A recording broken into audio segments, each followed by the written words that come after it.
cosplay supply and pattern maker, and here are the products that, over the years, have paid my rent. My first really big viral product was in winter of 2021 and 2022, and it was Jinxs top from Arcane. It was the first sewing pattern I had ever made and what kind of kickstarted Cospayton into the business it is today, and is still one of my best-selling patterns 3.5 years later. If you've seen a Jinx at a con wearing a homemade costume, there is a good chance they may have used my pattern. Next up, in summer of 2023 were the buttons that Hobie Brown, aka Spider-Punk, wears on his vest in Across the Spider-Verse. A video I made about these went absolutely viral and I got a ton of orders for it, which was awesome, but they were all handmade.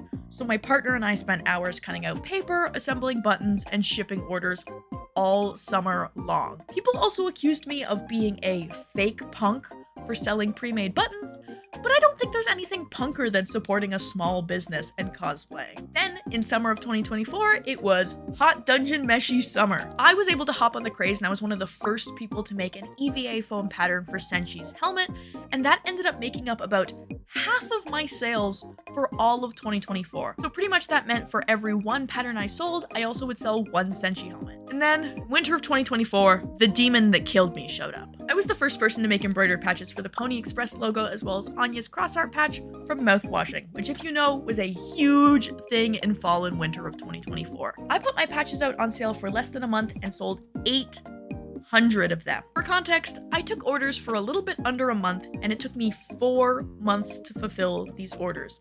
I spent 4 months where almost all I did every single day was make and ship embroidered patches.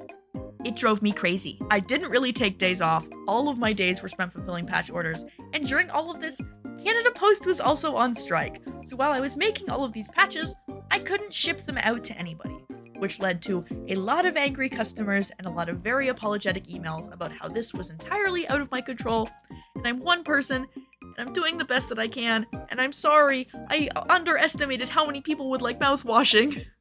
I still sell these patches to this day, but I do shudder when I see a mouthwashing order come in because it gives me flashbacks. And finally, in July of 2025, the product that's paying my rent is Huntrix light sticks from K-pop Demon Hunters. This is what they look like. They are some of the favorite 3D printed kits I have ever made, and I am so glad they are so well received because I am such a huge fan of K-pop Demon Hunters, and I just want to make stuff from it so bad. It's creatively inspired me so much. Do you own any of these products of mine? If you do, thank you! You help keep me, an independent artist, afloat and doing this full time, which is the coolest job ever, and I can't believe I get to make cool stuff for people like you!